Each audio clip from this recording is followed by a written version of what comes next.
پیارے بچوں، ایک دفعہ کا ذکر ہے ایک چھوٹی سی ریاست پر ایک بادشاہ حکومت کرتا تھا۔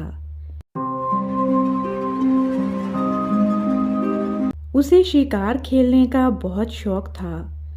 ایک روز بادشاہ اپنے سپاہیوں کے ساتھ شکار کھیلنے نکلا۔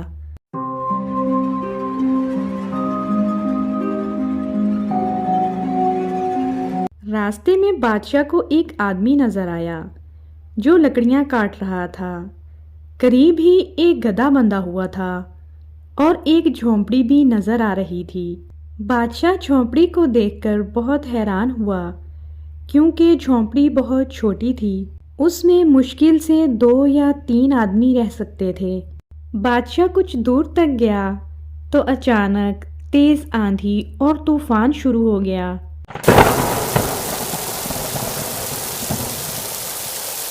بادشاہ کے سپاہیوں نے فوراً اسے واپس جانے کا مشورہ دیا، لیکن بادشاہ نے کہا کہ تم سب واپس چلے جاؤ، میں تو اس آدمی کی جھونپڑی میں رات گزاروں گا۔ یہ سن کر سپاہی بہت حیران ہوئے۔ انہوں نے کہا، بادشاہ سلامت، آپ اس جھونپڑی میں کیسے رہیں گے؟ آپ ہمارے ساتھ واپس اپنے محل میں چلیں۔ مگر بادشاہ اپنی بات پر قائم رہا۔ بادشاہ نے سپاہیوں سے کہا، تم لوگ کل صبح سویرے یہاں آ جانا۔ میں یہ دیکھنا چاہتا ہوں کہ غریب آدمی اپنی زندگی کیسے گزارتا ہے۔ سپاہی واپس چلے گئے اور بادشاہ اس آدمی کی جھونپڑی میں پہنچ گیا۔ وہ آدمی بہت خوش مزاج اور مہمان نواز تھا۔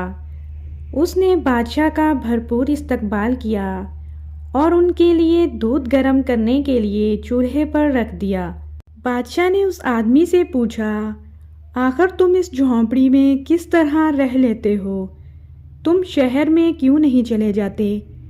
اس آدمی نے کہا، بادشاہ سلامت، میرے پاس اتنے پیسے نہیں ہوتے کہ میں شہر کے کرائے برداشت کر سکوں، اس وجہ سے یہاں رہنے پر مجبور ہوں۔ بادشاہ کو یہ سن کر بہت دکھ ہوا۔